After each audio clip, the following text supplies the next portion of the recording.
Hola a todos, los saludo con respeto para continuar revisando los temas que integran el programa de infectología. El día de hoy estamos ya con un tema nuevo relacionado con la terapia antiinfecciosa y vamos a iniciar el estudio del grupo de los betalactámicos, empezando por las penicilinas y concluyendo con los carbapenémicos. Yo estoy seguro que ya están viendo la presentación y voy a apagar mi cámara para que no los distraiga y nos concentremos en las láminas que van a estar pasando constantemente. Desde luego que esto pertenece a la unidad número 2, que es el estudio de antibióticos. Y en este sentido, cuando hablamos de estudiar los antibióticos, hablamos de aquellos medicamentos cuyo objetivo primordial, más allá de resolver las enfermedades infecciosas, es erradicar en este caso, a las bacterias que las están condicionando. Y pues partimos del hecho de conocer cuáles son estos grupos de betalactámicos. En este cuadro ustedes podrán observar muy detenidamente que en esta clasificación se habla de aquellos sitios de acción que están referidos en la primera columna, como es la pared bacteriana, la membrana celular, la síntesis de proteínas, la de ácidos nucleicos y la de una ruta metabólica como es el ácido fólico, que es vital para la subsistencia de las bacterias. En la segunda columna, el grupo de fármacos que actúan sobre cada uno de estos procesos. Hablando de la síntesis de pared bacteriana, podemos tener como ejemplo los beta-lactámicos, de los cuales las penicilinas, las cefalosporinas, los carbapenémicos, los monobactams con inhibidores o sin inhibidores de beta-lactamasas conforman ese grupo principal. Luego tenemos a los glucopéptidos, a la bacitracina, a la fosfomicina y la cicloserina como otro grupo de medicamentos que actúan también a nivel de la síntesis de la pared bacteriana. Los inhibidores de la síntesis del ácido micólico, como algunos de los antifímicos que tradicionalmente se han venido utilizando, como el etambutol, la isoniazida y la piracinamida. A nivel de membrana celular tenemos a las polimixinas y los lipopéptidos. A nivel de la síntesis de proteínas con diferentes mecanismos de acción y diferentes efectos, tenemos, por ejemplo, los que actúan a nivel de la subunidad 30S del ribosoma bacteriano en relación a la RN16S, como son los aminoglucósidos, las tetraciclinas y las glicilciclinas, que son derivados de las tetraciclinas. Tenemos a aquellos antibióticos que actúan en la subunidad 50S del ribosoma bacteriano, en el ARN 23S, en la cual se encuentran los macrólidos, los ketólidos, los azálidos, las lincosamidas, los anfenicoles, las oxazolidinonas y las estreptograminas. Aquí han surgido una buena cantidad de antibióticos con este mecanismo de acción. Y tenemos aquellos que actúan a nivel del factor C de elongación en la síntesis de proteínas como el ácido fusídico y la mupirocina, que habitualmente los usamos en presentación tópica, básicamente en infecciones de tejidos blandos no graves. Cuando hablamos de la síntesis de ácidos nucleicos, tenemos los que actúan a nivel de DNA girasa, que son las quinolonas, o bien en la RNA polimerasa, como son las rifamicinas y la afidaxomicina, o bien en la síntesis de ADN como son los nitroimidazoles y los nitrofuranos. En relación con las rutas metabólicas, con la síntesis de ácido fólico, tenemos a las sulfas, las sulfonamidas, entre las cuales el trimetoprim, que vendría siendo un quiromedio que se une en forma sinérgica con sulfametoxazol, conforman parte importante de este grupo de antimicrobianos y además las sulfonas. Y entre algunos otros medicamentos que ya se han venido generando, pero que no forman parte del común denominador del uso de los antibióticos. Entonces, con esto damos inicio a lo que es ya el conocimiento un poco más detallado de estos antibióticos. Tenemos a la clasificación por mecanismos de acción. Ya lo dijimos: inhibición de la síntesis de la pared, alteración de la membrana celular, la síntesis de proteínas afectando la función de los ribosomas bacterianos, o bien también el compromiso metabólico de los ácidos nucleicos, los antimetabolitos y los análogos de ácidos nucleicos, que también son otro grupo que es importante conocer. Empezaríamos por establecer el concepto de betalactámicos y por eso lo titulé así, de beta-lactámicos, el anillo beta-lactámico, desde las penicilinas a los carbapenémicos.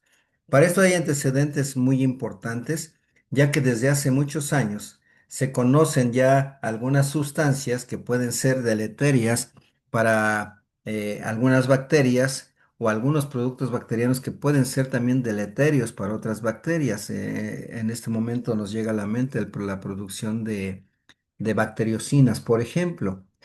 Sin embargo, estos no son los únicos. Ya por ahí un investigador, Ehrlich, que también ya hablaba de cómo atacar de manera efectiva a los microorganismos infecciosos sin lesionar al huésped. Sin embargo, esto ha sido un poquito complejo, ya que por ahí de 1909, a principios del siglo XX, antes de cumplir 10 años el siglo XX, la primera década, se manejaba el salvarsan.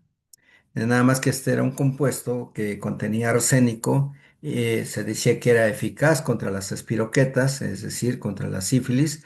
Sin embargo, era muy tóxico, extremadamente tóxico, y finalmente cayó en el desuso. Eh, Hasta 1929, Alexander Fleming es quien descubre la penicilina, un incidente en el laboratorio cuando eh, dejó sus placas de Petri con sus geles descubiertas. Se contaminaron con un hongo que es el Penicillium notatum, y notaron que había un halo de inhibición del crecimiento bacteriano, y en este sentido se da casualmente el descubrimiento de la penicilina. Estamos hablando de cultivos de hongos. Y para la década de los años 40, los 50, se describen las cefalosporinas por Giuseppe Brozzu, que como digamos, el iniciador. En los 80 surgen los monobactámicos, también surgen los inhibidores de las beta-lactamasas, y el boom de los carbapenémicos, que son prácticamente los años 90, cuando tienen ese auge que en su uso, que dio lugar a unas alternativas terapéuticas que eran tremendamente eficaces, pero que, a lo mismo que todos los antibióticos, comenzaron a tener problemas de falta de respuesta. Entonces, ¿cómo los vamos clasificando? Tenemos los beta-lactámicos, estos cuatro grupos: las penicilinas, las cefalosporinas, los carbapenémicos y los monobactam. Del grupo de penicilinas que habitualmente se describen, tenemos las penicilinas naturales, las penicilinas resistentes a penicilinasas, como son las oxacilinas, por ejemplo, las aminopenicilinas, las carboxi e indanilpenicilinas y las ureidopenicilinas de espectro extendido, así como es como se han venido describiendo. De las cefalosporinas, al menos en nuestro país, ya estamos hasta las cefalosporinas de quinta generación, cuyo espectro ha ido variando respecto de la primera generación. La primera generación, una cobertura importante para gram positivos, incluyendo Staphylococcus aureus meticilino sensible. En la segunda generación ya se involucra una extensión hacia los bacilos gram negativos, algunos anaerobios. En la tercera generación de cefalosporinas, los gram negativos, incluidos los no fermentadores como Pseudomonas aeruginosa. En la cuarta generación, ya hablamos también de los gram negativas, incluyendo Pseudomonas aeruginosa, pero con una mejor cobertura para gram positivos. Y actualmente en la quinta generación, básicamente orientada hacia los cocos gram positivos. Estructuralmente, pues ya también se tiene conocimiento de cómo se fue generando a partir del núcleo beta-lactam, lo que es el anillo beta-lactámico que todo mundo ha mencionado desde que empezamos la carrera. A partir de esta estructura que la vemos aquí como una lactam de cuatro miembros, generalmente lo que implica esta estructura es que junto a ella se van a ir agregando diferentes componentes que van a dar lugar a las diferentes eh, tipos de penicilinas. Si nosotros vemos, la clasificación es muy amplia en estos cuadros que parecen complejos. No lo son tanto si hablamos, por ejemplo, de los grupos de penicilinas. Tenemos las que son sensibles a betalactamasas, las que son resistentes a betalactamasas, las antiestafilocócicas y las combinadas con inhibidores de betalactamasas. Para cada uno de estos grupos están los prototipos. Tenemos la bencilpenicilina, que es la penicilina benzatínica, por ejemplo, o bien la penicilina procaínica o la penicilina B, que también son sensibles. En las aminopenicilinas para enterobacterias tenemos ampicilina y tenemos también amoxicilina. Tenemos otras penicilinas como la carbenicilina, que es una penicilina que da cobertura a Pseudomonas aeruginosa, pero que por su toxicidad prácticamente ha quedado en el desuso. Ticarcilina, que también tiene una cobertura antiseudomónica, pero también su uso se ha ido restringiendo. Y pues tenemos otras que han venido, digamos, incrementando su uso y que vinieron a sustituir a estas como son las ureidopenicilinas como la piperacilina. Otras penicilinas que se han venido describiendo de amplio espectro, la ticarcilina con inhibidor de beta-lactamasas o la piperacilina que también tiene un inhibidor de beta-lactamasas como el tazobactam. Y en otras condiciones para infecciones más leves, las amoxicilina y la ampicilina que también se pueden unir a inhibidores de beta-lactamasa. De las cefalosporinas de la primera hasta la quinta generación, ustedes podrán ver aquí medicamentos que seguramente ya han escuchado, como la cefazolina, la cefalotina, el cefuroxime, que aquí podríamos añadir también el cefaclor como una de las opciones, cefoxitina, cefotetán. En las de tercera y cuarta generación, las parenterales, ceftriaxona, cefotaxima, que han sido los clásicos de muchos años. Y en las vías orales, las cefalosporinas de vía oral, ceftibuteno, cefixima, cepodoxima, como las que mejor se han venido utilizando y más frecuentemente en nuestro medio. A las que se les amplía la cobertura para Pseudomonas aeruginosa, tenemos a ceftazidima, a cefoperazona y a cefepime, de las cuales cefoperazona prácticamente quedó en el desuso en nuestro medio. Se sigue manejando ceftazidima, se está manejando cefepima, que en este caso es la de cuarta generación, y las de quinta generación que van orientadas a cocos gram positivos, tenemos septarolina y tenemos cefidecorol como un grupo de... Y el ceftobiprol también, el cefidecorol tiene otras connotaciones que más adelante vamos a ver. Sin embargo, septarolina, y aquí le vamos a añadir ceftobiprol, son las de quinta generación y de las cuales septarolina es la que más se ha venido utilizando y para la cual ya hay también mecanismos de resistencia que se han venido ya documentando. De los carbapenémicos son estos cuatro los que hemos venido estudiando clásicamente, imipenem con cilastatín, meropenem, nertapenem, doripenem, y de los monobactámicos el astreonam. Ese es el grupo de medicamentos que más frecuentemente se ha venido utilizando en nuestro medio. Todos tienen las características, y lo pueden ver aquí, del anillo beta-lactam, en donde cambia la estructura anexa, para dar origen a lo que es las penicilinas. Aquí tenemos eh, un anillo beta-lactam unido al dihidrotiazina. Tenemos el anillo cefalosporánico, en este caso 7-alfa-cefalosporánico, lo que es el anillo CEFEM o el núcleo CEFEM que da origen a las cefalosporinas, el monobactam que no tiene agregada ninguna estructura y los carbapenémicos que dan origen a los diferentes tipos de carbapenems que usamos generalmente en la práctica diaria. Y basados en esas estructuras, como si fueran digamos, pilotos suicidas kamikazes, se generaron las moléculas inhibidoras de perdón, de beta-lactamasas, las cuales han funcionado para aquellas bacterias que son productoras de beta-lactamasas, que son factores de resistencia.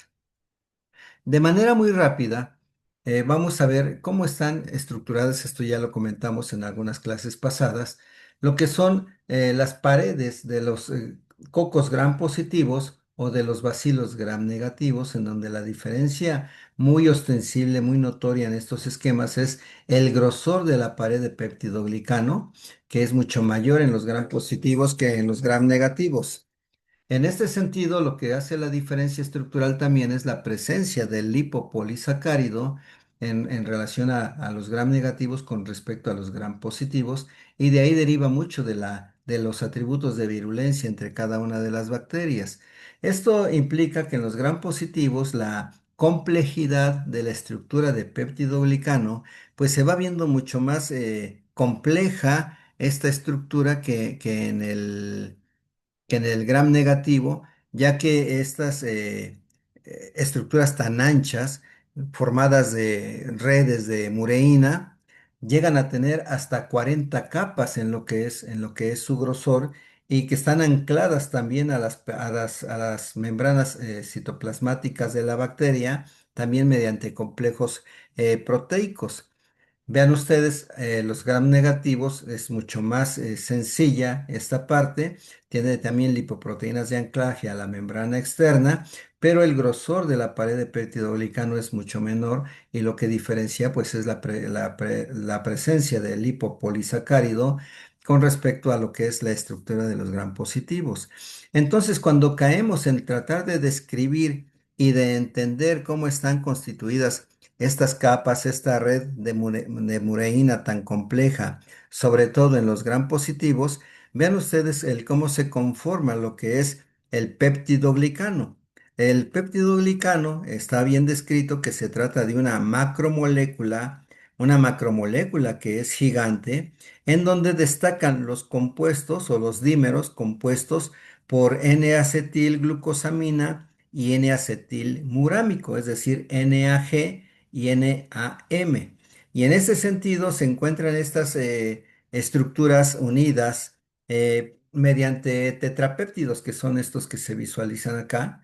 Esos tetrapéptidos son cadenas de aminoácidos, si se dan cuenta, muy próximas a L-alanina y L-alanina, el D-glutámico, el glutamato, y algo que tienen los gram positivos es digamos, la L-lisina que no tienen otras bacterias, ¿sí? Y estos entrecruzamientos son característicos de las distintas bacterias. Así es como se van uniendo químicamente y así es como conforman la alta complejidad. Vean ustedes ya en las gram negativos, normalmente no contienen la lisina que contienen los gram positivos y eso es lo que da algunas diferencias en el estudio de la estructura química de todos estos, para que de alguna forma, pues finalmente cuando metemos un antibiótico beta-lactámico, este va a actuar en alguna de las fases de la síntesis del peptidoglicano, como puede ser la transpeptidación de la que dependen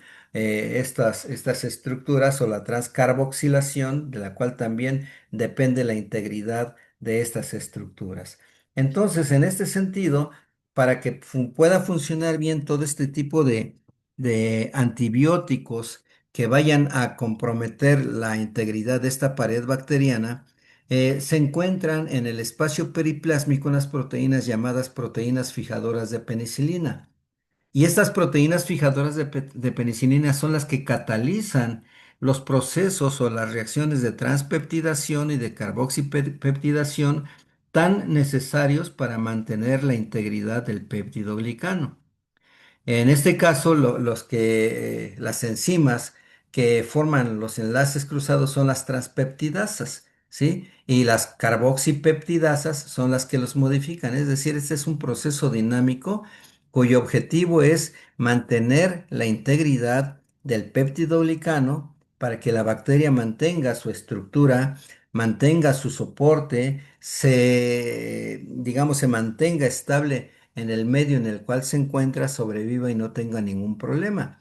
Los antibióticos lo que hacen es unirse a estas transpeptidasas, a estas enzimas, para inhibir todo el proceso de síntesis de la pared bacteriana. Al mismo tiempo que los antibióticos beta-lactámicas hacen esto de unirse a las transpeptidasas o inhibir el proceso de carboxipeptidación, estas mismas proteínas fijadoras de penicilina tienen un efecto que no es el más deseado, porque van a transmitir una señal transmembrana, es decir, entra un proceso de señalización a través de la membrana para que se induzca la producción de enzimas beta-lactamasas, cuya finalidad es hidrolizar al antibiótico e impedir que se una a las transpeptidasas e impedir que se forme de alguna forma que rompa al péptido glicano. Eso es lo que tratan de hacer las beta-lactamasas, impedir que actúe el beta-lactámico. Entonces entramos al primer campo, que es las penicilinas. Su estructura básica es un núcleo que consta En este caso, ya lo decíamos al principio, de un anillo tiazolidínico, que es el que se une al anillo beta-lactam, y una cadena lateral. Estas estructuras nucleares del anillo, en especial el anillo beta-lactam, son esenciales para la actividad antibacteriana. Si no se encuentran, definitivamente no hay, en este caso, antibiótico.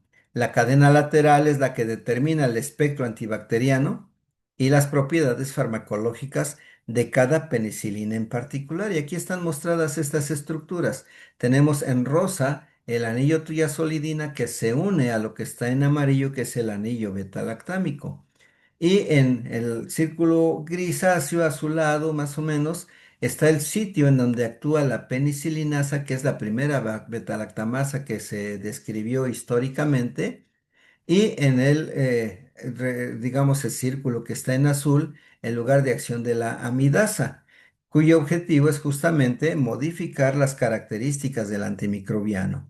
Y estas son las estructuras químicas. Aquí no me voy a detener gran cosa porque, pues finalmente no es este el objetivo. Vean ustedes la penicilina G, la penicilina G es la G sódica cristalina, ¿sí? La penicilina B potásica. Tenemos también la penicilina G procaínica con esta base estructural. La meticilina, que es el prototipo de las pruebas de sensibilidad a los antibióticos. De hecho, es el reporte universal de meticilino resistencia, como si fueran resistentes en general a todos los betalactámicos. Así se habla de estafilococo meticilino sensible o meticilino resistente, etcétera, ¿sí? Y en este sentido también están la nafcilina, que prácticamente no la usamos en la clínica, y lo que más hemos utilizado es la dicloxacilina. De las aminopenicilinas y las carboxipenicilinas tenemos amoxicilina, también tenemos ampicilina, tenemos carbenicilina, tenemos ticarcilina, piperacilina y meslociclina como parte también de este grupo de antimicrobianos. Las naturales son las que están en la parte superior, las resistentes a la penicilinasa, pues lo que más utilizamos es la dicloxacilina. Las que han venido incrementando su espectro hacia los gram positivos son las aminopenicilinas como la amoxicilina y la ampicilina. Las que también tenemos aquí carboxipenicilinas que han ampliado su espectro también hacia bacilos gram negativos no fermentadores, y al igual que las ureidopenicilinas, de las cuales piperacilina tazobactam es la que más se ha venido a utilizar últimamente. Cuando hablamos de la actividad antibacteriana de la penicilina, sabemos que esta pues va a establecer su mecanismo de acción como la inhibición de la síntesis de la pared bacteriana, es decir, la inhibición de la síntesis de peptidoglicano o peptidoglucano. En este sentido, sabemos que estos antibióticos que son betalactámicos, su efecto letal, lo van a llevar a cabo en las bacterias mediante la inactivación simultánea de múltiples proteínas fijadoras de penicilina, que eso es lo que significa PBP, de binding, ¿sí? De proteínas eh, fijadoras de penicilina. Algo que es importante, y esto se los comenté eh, cuando vimos biofilm, que recuerden que modifica su fenotipo incluso en sus procesos sintéticos. Aquí justamente lo mencionamos con respecto a la penicilina. Las células que no están en fase de crecimiento o aquellas que tienen protección osmótica sobreviven en presencia de penicilina. Al no haber procesos de síntesis o enlentecimiento de esos procesos, la penicilina no encuentra el sustrato que necesita para poder actuar y por lo tanto las bacterias pueden sobrevivir. ¿Cómo se clasifican las penicilinas? Ven ustedes la penicilina G, las penicilinas antiestafilocócicas, que son las estables a penicilinasa, y las penicilinas de amplio espectro, de las cuales la segunda generación está constituida por las aminopenicilinas, que son ampicilina y amoxicilina, de tercera generación, que son carbenicilina y ticarcilina, estamos hablando de penicilinas, y las de cuarta generación, que es la piperacilina, con o sin inhibidor de beta-lactamasas, que existen las dos presentaciones. ¿Cuáles son sus propiedades farmacológicas? Desde luego que difieren mucho en su absorción oral. Se sabe que la penicilina G, que puede venir en forma de G procaínica o G benzatínica, y algunas penicilinas antiseudomónicas, tienen escasa absorción. De hecho, todas estas son de aplicación parenteral, ya sea intravenosa, la G sódica, o intramusculares, la G procaínica y las penicilinas antiseudomónicas. En tanto que las semisintéticas, excepto nafcilina, se absorben bien. La ampicilina, que es una aminopenicilina, vean ustedes, se dice que se absorbe en el 30 a 60%, mientras que la amoxicilina en este sentido la supera ya que se absorbe casi por completo cuando se dan por vía oral. Estas penicilinas absorbidas por vía oral, vean ustedes, alcanzan concentraciones máximas después de ingerirlas en 1 o 2 horas. No hay que esperar el efecto de inmediato. Generalmente tarda 1 o 2 horas empezar a notarse el efecto de estas penicilinas. La G-procaínica y la pensatina, como mencionábamos, tienen formas de POT que implican que pueden administrarse cada 24 horas la G-procaínica o bien hasta cada mes la G-benzatínica, y esto permite poder establecer los diferentes esquemas de tratamiento para los diferentes tipos de infección. En general, estos medicamentos se unen a proteínas séricas en grados que van desde el 17 por ciento con relación a ampicilina, amoxicilina, o bien al 97%, por ejemplo, con respecto a dicloxacilina. De ahí la selección que se va haciendo también para los diferentes microorganismos que se pretende cubrir. En este caso, dicloxacilina para Staphylococcus aureus y las aminopenicilinas, como son ampicilina y amoxicilina, tanto para bacterias del tipo de neumococo, Haemophilus influenza, Moraxella, así como algunas enterobacterias que son sensibles a estos medicamentos. Se sabe que todos los medicamentos cuando entran en el organismo en un porcentaje se unen a proteínas. La parte que no se une a proteínas, que queda libre, lo que es el fármaco libre o no ligado, es de que va a ejercer la actividad antibacteriana respecto de las penicilinas.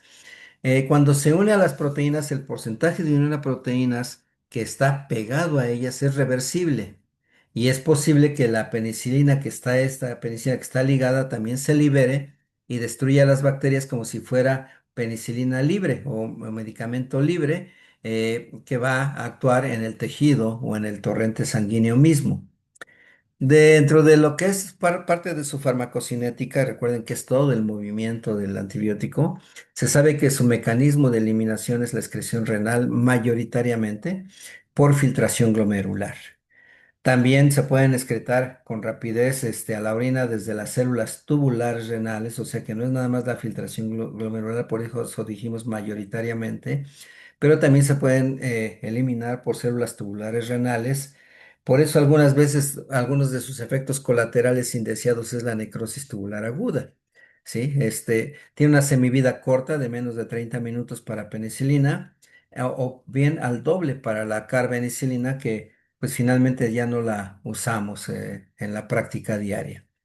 Dentro de las propiedades farmacocinéticas, estos cuadros están en su libro de Mandel, están en la edición en español también, que es la sexta edición, ya estamos en la décima práctica, no, la de 2016, sí es una edición anterior o dos. Y ahorita yo ya les mandé la décima edición, que es la más actual y que priva para 2025 y 2026. Sin embargo, los cuadros no se modifican mucho, sobre todo la diferencia es con respecto al idioma, porque aparecen en inglés en este último libro que yo les acabo de compartir hace unos días. Pero lo importante de estas propiedades farmacocinéticas es que más allá del mecanismo de absorción cuando lo tienen, cómo se compromete respecto de los alimentos, eso es lo que está en la segunda columna, si disminuye o no disminuye la absorción, en la mayoría de los casos sí, excepto en la penicilina B y en la amoxicilina. ¿Qué porcentaje hay de unión de fármaco a proteínas? Y por lo tanto, con esto tenemos nosotros ya he calculado el porcentaje de medicamento libre, de fármaco libre. Entonces, en este caso, vean ustedes, se habla de las concentraciones, aquí ya no son los porcentajes, sino las concentraciones en microgramos por mililitro de fármaco total administrado y el fármaco que queda libre respecto a lo que es el porcentaje de unión a proteínas. Y aquí lo que tenemos que verificar es si estas concentraciones son suficientes para alisar a la bacteria respecto a los estudios de antibiograma. Entonces, cada que nos reportan un antibiograma, tendremos que checar qué tanto es eficaz el medicamento que estamos utilizando respecto de las concentraciones inhibitorias mínimas dadas en microgramos por mililitro. Y ya las siguientes columnas hablan del porcentaje de dosis metabolizada, qué tanto se excreta por orina, cuál es el aclaramiento, es decir, la depuración normal según la funcionalidad renal, ¿sí? Y todo esto nos hace entender justamente el comportamiento farmacocinético de los diferentes fármacos, en este caso de las penicilinas. Sabemos que estos antibióticos se distribuyen bien en la mayoría de los tejidos. Hablamos de tejidos que son sólidos, por ejemplo, pulmones, hígado, riñón, músculo. Aún en hueso y placenta pueden alcanzar buenas concentraciones. Sin embargo, en ausencia de inflamación, su distribución es nula, por ejemplo, en lugares como ojo, no penetra líquido cefalorraquídeo, por lo tanto, infecciones del sistema nervioso central sería ocioso querer manejarlas. También en próstata es nula, salvo cuando hay algún tipo de inflamación que pueden alcanzar algún porcentaje, pero no es el ideal para esos tratamientos. Se excretan activamente por la bilis y pueden alcanzar, fíjense, concentraciones biliares que incluso rebasan a los niveles en sangre de estos antibióticos. Los cuadros de dosificación, estos se los voy a dejar, los van a poder ir revisando con calma, ya una vez que chequen y les mande yo la versión editable de estas presentaciones.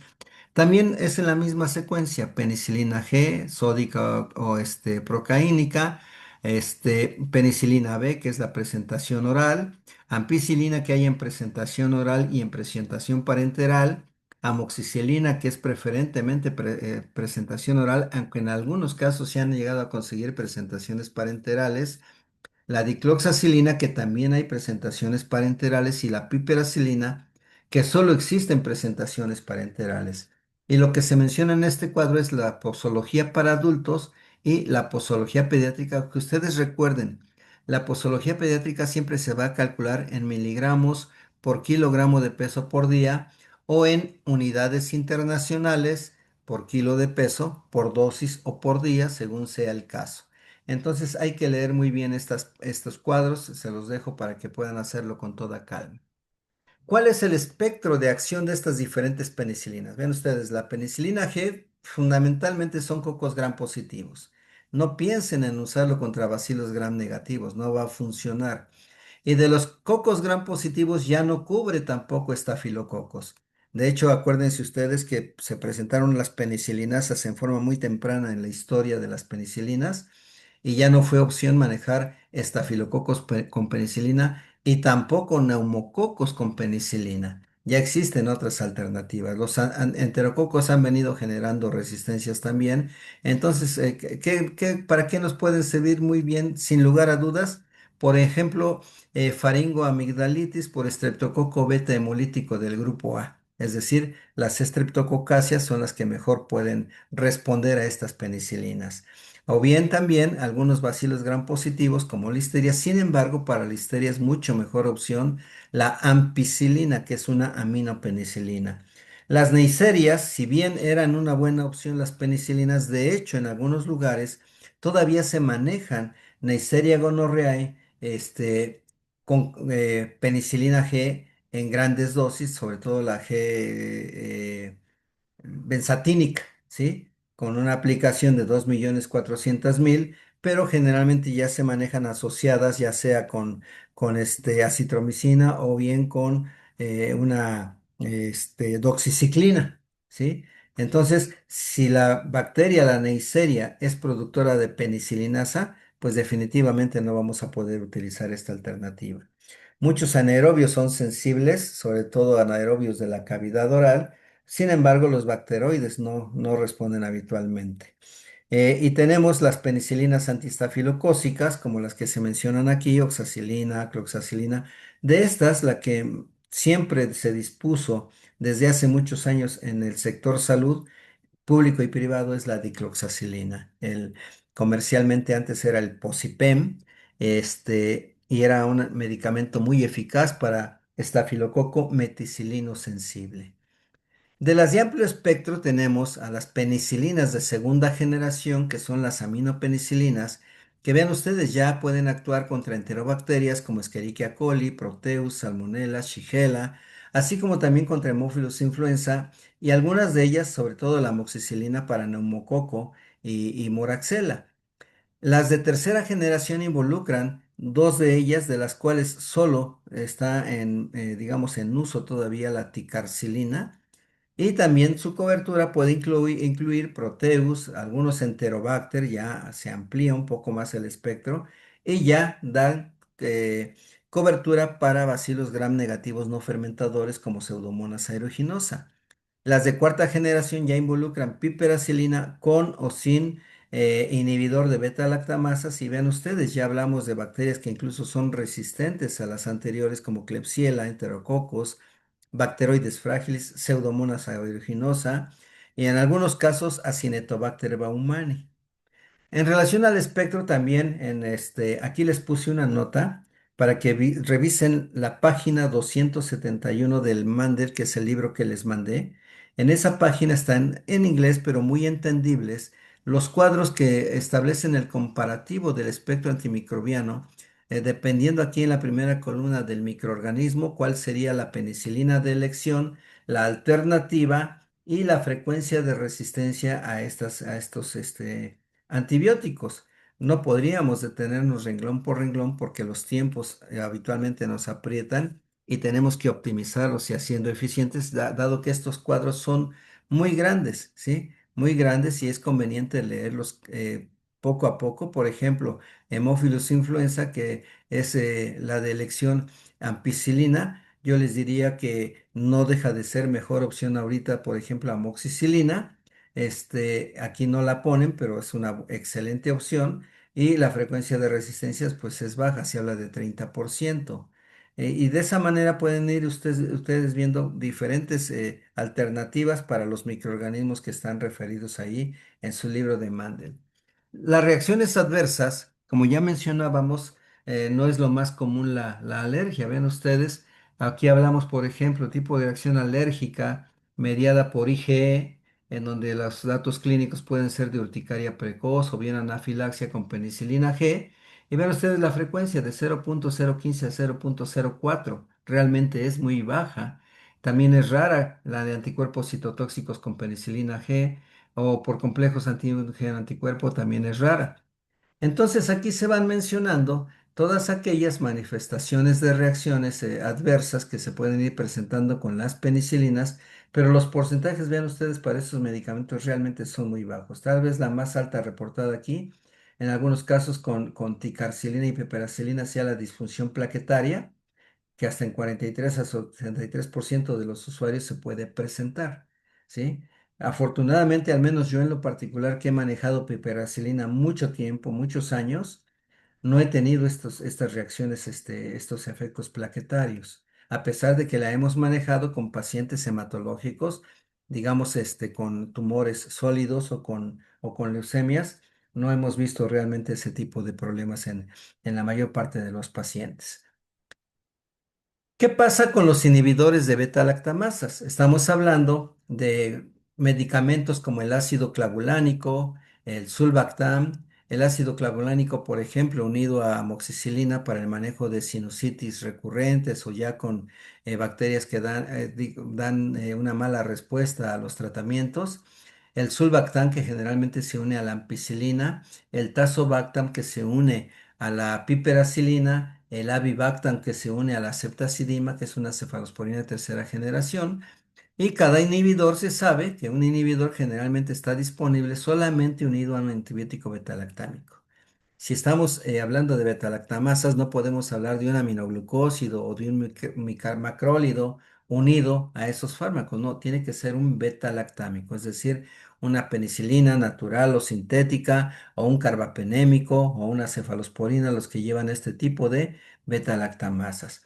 Les decía que estos actúan como sustratos suicidas, como kamikazes, ¿verdad? Que forman un intermediario estable que inactiva la beta-lactamasa, es decir, son los que se enfrentan a la beta-lactamasa y de esa forma tratan de inhibir la acción de la misma y entonces sí, provocar que la bacteria muera por la acción del antibiótico. En nuestro medio, ven ustedes lo que les decía, ampicilina sulbactam, amoxicilina ácido clavulánico, ticarcilina ácido clavulánico, piperacilina tazobactam, ceftazidime avibactam, entre otras que ya están también para su uso en el mercado. Cuando hablamos de cefalosporinas, terminamos penicilinas, pasamos a cefalosporinas. ¿Qué pasa con las cefalosporinas? Vean ustedes en su estructura química ya son diferentes. Hay un anillo 6 dihidrotiazina unido y esto es lo que conforma el núcleo CFEM o el ácido 7-aminocefalosporánico como se describe en esta lámina. Aquí se puede ver nuevamente la estructura básica con la cefalosporina C, el núcleo CFEM. ¿Y de dónde derivan estos antibióticos que son semisintéticos? Derivan también de un hongo, así como Penicillium notatum para las penicilinas. Para las cefalosporinas es el Cephalosporium acremonium, que también es un hongo a partir del cual se sintetizan todas las estructuras químicas de las cefalosporinas que están ya también divididas por generaciones. Tenemos las cefalosporinas de primera generación como cefazolina, cefalotina, cefadroxilo, cefalexina, casi todas ellas se han usado en nuestro medio. Tenemos las de segunda generación que involucran a la cefuroxima, al ceproxilo, a la cefoxitina y el cefotetán, de las cuales la más utilizada es cefuroxima. Y aquí no está incluida otra de segunda generación que debería ir aquí abajo, pero no la puse, que es el cefaclor, que también es de uso muy frecuente en nuestro medio, el cefaclor. De las de tercera generación, ven ustedes cómo se han venido desarrollando una gran cantidad de ellas. Las, digamos, preponderantes son cefotaxima, ceftazidime y ceftriaxona, que fueron prácticamente el caballito de batalla por décadas hasta que comenzaron a emerger los problemas de resistencia a este tipo de cefalosporinas. Posteriormente, vean ustedes, se van implementando las cefalosporinas orales, también de tercera generación, de las cuales las que más se han utilizado en nuestro medio son cefixima y septibuteno. Pero igual de eficaz es la cepodoxima, a la cual incluso se le han atribuido y hay descripciones en la literatura del factor de inmunomodulación agregado a este tipo de cefalosporina. Pero pues no es su acción primaria y este no es lo que buscamos nosotros en muchos casos. De las de cuarta generación surgieron casi simultáneamente dos cefalosporinas de cuarta. Una de ellas que es la cefepime y otra la cefpiroma. Quedó en desuso en nuestro medio la cefpiroma, que se parece ser que se sigue utilizando en algunas regiones en el resto del mundo, pero en México lo que se está utilizando es cefepima como el prototipo de cefalosporinas de cuarta que nos da la cobertura deseada, por ejemplo, en protocolos de neutropenia y fiebre en pacientes oncológicos y en algunos otros tratamientos para sepsis grave, por ejemplo. Son estas las que están aquí. Y las de quinta generación, vean ustedes lo que les decía, es septarolina y es ceftobiprol, ¿sí? Las que tienen estas características de las cuales la que ha venido generalizando, digamos que en la mayor parte de los lugares, es septarolina. Tiene el inconveniente del espectro porque esta está hecha primordialmente para cocos gram positivos. Entonces aquí les señalo, ya viendo todo lo anterior en un cuadro, las primera, segunda, tercera generación, cuarta generación y quinta generación, les subrayo en rojo las que más han sido históricamente que se usan en nuestro medio. Cefalosporinas de primera generación, cefazolina, cefalotina y de las vías orales, cefadroxilo y cefalexina. En la segunda generación, cefuroxima y como opciones también por vía oral, la cefaclor y la cefuroxima acetilo, las que más se han utilizado. Un grupo no de cefalosporinas, sino de cefamicinas que tienen actividades y estructuras más o menos parecidas. Son estas tres que pues, prácticamente de ellas solamente el cefotetán y ocasionalmente la cefoxitina entraron en uso, pero no han superado a las cefalosporinas. Tenemos las tres cefalosporinas de tercera que más se han utilizado, cefotaxima, ceftriaxona y ceftazidime, y por la vía oral cefixima y ceftibuteno. Y les digo ya más recientemente cepodoxima. Cuarta generación cefepima y quinta generación podríamos poner ceftarolina, pero aún muchos compañeros médicos ni siquiera las conocen. Y ya hay factores de resistencia contra de ellas. En cuanto al espectro, ya viendo y conociendo las de primera, segunda, tercera, cuarta y quinta, cuyo listado está aquí, no se los voy a repetir, vemos contra qué actúan. Primera generación activas contra gram positivos, a excepción de Staphylococcus aureus y Epidermidis, anaerobios de la cavidad oral, Moraxella, Escherichia coli, Klebsiella y Proteus. Moderadamente eficaces contra gram negativas e ineficaces contra enterococos y listeria. De las de segunda generación, vean ustedes, ya aumenta la eficacia contra gram negativos como Escherichia coli, Klebsiella, Haemophilus, Moraxella y bacterioides, y grados variables de actividad frente a cocos gram positivos para los cuales son mejores las de primera. En las de tercera son poco activos ya contra gram positivos, van perdiendo esta cualidad de la cobertura para gram positivos, pero se vuelven mucho más eficaces contra las enterobacterias y algunos otros microorganismos de presencia intrahospitalaria o bien en aquellas infecciones ya también resistentes de mala respuesta a penicilinas como son la Neisseria gonorrhoeae o el Streptococcus pyogenes y Pseudomonas aeruginosa. De las de cuarta ya tienen una combinación de acciones contra cocos gram positivos y contra bacilos gram negativos, incluyendo los no fermentadores como pseudomonas. Y las de quinta es lo que les decía, activas frente a Staphylococcus aureus meticilino resistente, contra neumococo, contra enterococos fecalis. En tanto que el ceftobiprol, que se parece mucho a las de tercera generación, y sobre todo por su cobertura ante gram negativos y no tanto ante gram positivos. Entonces la que más generalizó su uso ha sido la ceftarolina porque finalmente todavía tenemos algunas alternativas contra gram negativos. No me voy a detener en los cuadros que vienen en Mandel. Vean ustedes, también lo tomé ya de la última edición de Mandel, en donde habla de la actividad in vitro frente a determinadas bacterias. Entonces ponen en la primera columna los antibióticos, todas las cefalosporinas de uso más o menos común, y en las siguientes, digamos, columnas ponen las concentraciones inhibitorias mínimas contra Streptococcus pneumoniae, penicilino sensible, contra Streptococcus pneumoniae, penicilino resistente, contra el Piógenes, contra el Agalacti, que es el Streptococcus grupo B, contra el Streptococcus viridans, contra Staphylococcus aureus meticilino sensible, Staphylococcus aureus meticilino resistente, de la cual solo Septarolina está realmente documentada en su utilidad contra este Staphylococcus aureus meticilino resistente, contra Staphylococcus epidermidis, contra Haemophilus influenza, Moraxella catarrhalis, Neisseria meningitidis y Neisseria gonorrhoeae. Y así vienen las tablas muy grandes en su Mandel. También están para los gram negativos, las enterobacterias y los gram negativos no fermentadores, también con sus respectivas concentraciones inhibitorias mínimas. Lo puse para que vean ustedes la complejidad y de situaciones que definitivamente no podríamos abordar por los tiempos en estos espacios y sobre todo lo que es el semestre. ¿Cuál es el mecanismo de acción? Vean ustedes, el mecanismo de acción antibacteriana de las cefalosporinas, pues son netamente bactericidas por la interferencia que hacen con la síntesis de peptidoglucano, destruyendo o impidiendo la síntesis de la pared celular, la pared bacteriana.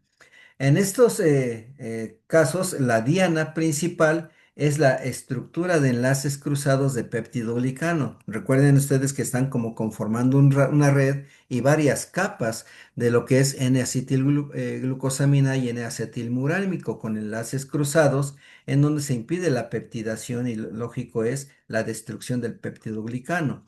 Por lo tanto, se consideran fármacos bactericidas y la velocidad de muerte o de lisis de las bacterias por parte de estos antibióticos no depende tanto, es muy mínima la dependencia de la concentración del antibiótico. Se dice que la máxima lisis de las bacterias se observa con concentraciones 4 veces superiores a la concentración inhibitoria mínima. Entonces, si conocemos la concentración inhibitoria mínima, podemos saber si con las dosis convencionales de estos medicamentos alcanzamos 4 veces ese valor. Tienen efecto posantibiótico, ya vimos que es el efecto posantibióticos, lo mencionan de varias horas en gram positivas, pero muy cortos o nulos en los gram negativos, que este es un punto de suma importancia para no confiarnos en el manejo de los intervalos. Ya las duraciones del tiempo en las que las concentraciones del fármaco superan la MIC o la concentración inhibitoria mínima, es el determinante de la actividad antibacteriana que tienen estos medicamentos.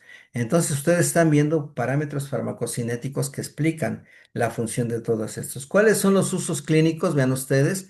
La primera generación de cefalosporinas habla de infecciones estafilocócicas y estreptocócicas, no enterococos.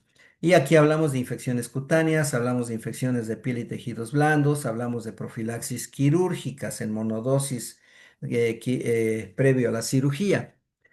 La segunda generación de cefalosporinas ya abarca la cobertura para Haemophilus influenza, para Moraxella, para Neisseриas, y esto no lo olviden ustedes porque también involucra a neumococo. Cuando hablemos de sinusitis, cuando hablemos de otitis, nos vamos a referir a estos medicamentos. Se dice que tiene una actividad comparable frente a estafilococos y estreptococos no enterocócicos en infecciones respiratorias como la neumonía adquirida en la comunidad, en infecciones cutáneas y de tejidos blandos y también en infecciones ginecológicas.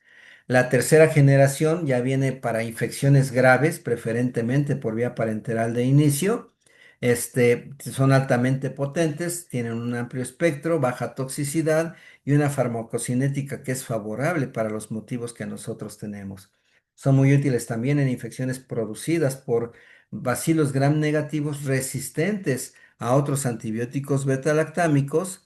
Y vean ustedes también estas dos que son las clásicas por décadas, cefotaxima y ceftriaxona, se han demostrado como las más potentes históricamente frente a neumococos resistentes a penicilina. Pero ojo, de tanto uso que se está dando que esta parte está también ya poniéndose en entredicho por la posibilidad ya de falta de respuesta de neumococo a estos medicamentos. La ceftazidime, que también es de tercera generación, generalmente se reserva para infecciones que impliquen bacilos gram negativos no fermentadores de glucosa, como Pseudomonas aeruginosa, y las orales, ven ustedes, de aquí yo les rescataría de las que al menos yo en la experiencia personal he manejado, es cefixima y septibuteno, de las que yo he manejado en lo particular. Las otras no he tenido necesidad de manejarlas, me siguen funcionando estas dos por vía oral en dosis única cada 24 horas por su vida media. Y vean ustedes, se pueden utilizar para infecciones respiratorias leves o moderadas como otitis media, sinusitis, agudizaciones de bronquitis crónica y septibuteno en la particular me ha resultado eficaz en el manejo de algunas infecciones de vías urinarias. Tienen actividad muy potente contra Haemophilus influenza, aunque es variable frente a neumococos. Hablamos de las cefalosporinas orales. Ceftriaxona, que es de aplicación netamente parenteral, intramuscular o intravenosa, para todas las formas de infección gonocócica, generalmente combinada, como les decía yo hace unos momentos, con una dosis única de acitromicina o bien la doxiciclina durante 7 días. Esto nos da mucha seguridad en el tratamiento de erradicación de lo que es la infección por gonococo. De las que han proporcionado eficacia en las infecciones focales por salmonela, abscesos cerebrales causados por bacilos gram negativos, endocarditis, pues prácticamente son estas cefalosporinas de tercera generación los que han venido funcionando adecuadamente todavía. Se habla de ceftriaxona como una cefalosporina que por su vida media puede incluso ser manejada cada 24 horas o cuando mucho cada 12 horas y es eficaz también en la erradicación de meningococo, que es la Neisseria meningitidis. Aún en portadores nasofaringios funciona bien esta cefalosporina. De la cuarta generación de cefalosporinas, hablamos de aquellos medicamentos que tienen el espectro más amplio de todas las cefalosporinas, ya que tiene mayor actividad para bacilos gram negativos como Pseudomonas, Enterobacter, Citrobacter serratia, que son microorganismos que, digamos, se identifican al interior de los hospitales mucho más frecuentemente. Sin embargo, también su eficacia hacia cocos gram positivos también se ha demostrado. 75-80% de las enterobacterias que han sido resistentes a cefalosporinas de tercera, como la ceftazidima, pueden ser sensibles en este caso a cefepime, que es la cefalosporina de cuarta generación que estamos actualmente utilizando en nuestro medio. Y esta cefalosporina de cuarta generación, la cefepime, se ha utilizado en protocolos como monoterapia o en protocolos combinada con un aminoglucósido para ejercer una interacción netamente sinérgica como protocolo empírico en el manejo de pacientes neutropénicos con fiebre, niños leucémicos, niños con tumores sólidos en protocolos de antibiótico-terapia por neutropenia y fiebre. También es eficaz frente a neumococos, sobre todo neumonía adquirida en la comunidad también por pacientes hospitalizados. Y algo que es importante en las cefalosporinas de tercera generación parenterales y la de cuarta generación como cefepima, todas penetran bien en el líquido cefalorraquídeo y alcanzan concentraciones no solo inhibitorias, sino bactericidas a nivel de líquido cefalorraquídeo, por lo que su utilidad en meningitis bacteriana pues es muy alta. La quinta generación de cefalosporinas, pues ya habla de que están activas frente a Staphylococcus aureus meticilino resistente, así como cepas sensibles a ampicilina de Enterococcus fecalis.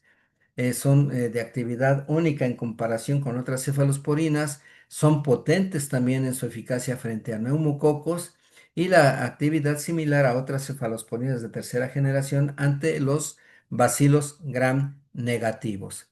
Otras cefalosporinas como el ceftobiprol, que también es de quinta, medocaril y ceftazolina fosamil, vean ustedes, son de eficacia comparable a algún glucopéptido como la vancomicina, que más adelante lo vamos a ver, sumado a un beta-lactámico. Es decir, en lugar de utilizar la combinación, podemos utilizar la cefalosporina de quinta. ¿Cuál es el problema? Que no la tenemos en general en todos los hospitales. Su uso puede ser subrogado por costos. A veces parece que es preferible seguir manejando las combinaciones que nos permitan mantener la misma cobertura que con esa monoterapia. Y ese es un problema de recursos, básicamente. Y ya hay cefalosporinas a las cuales se les han combinado los inhibidores de beta-lactamasas. Hablamos de ceftazidima y avibactam, por ejemplo, combinados, pero ya vimos que cuestan casi 30,000 pesos una presentación comercial. Su eficacia es comparable a los carbapenémicos tanto en vías urinarias como intraabdominales complicadas, es decir, sepsis abdominal. Tenemos ceftarolina ya también con avibactam, tenemos ceftolozano con tazobactam y la ventaja de este avibactam que se une a la ceftazidima es que recupera la sensibilidad para Pseudomonas aeruginosa y también para Cinetobacter baumannii, que han sido un problema serio en los últimos 10 o 15 años al interior de los hospitales.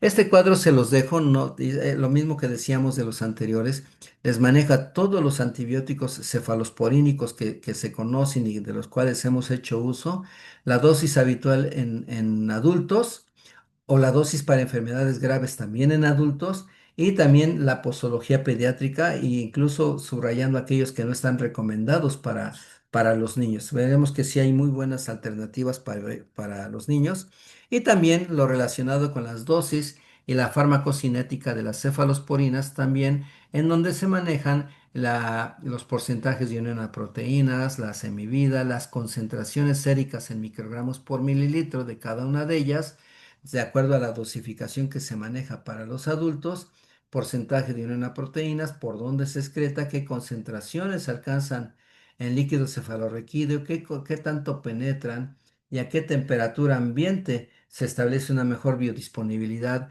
por vía oral en algunas de ellas. Son cuadros muy grandes, no terminaríamos en el tiempo.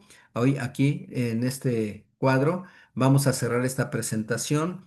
La dejo prácticamente grabada para ustedes para que la revisen y en la siguiente hablaremos de los carbapenémicos y los monobactam.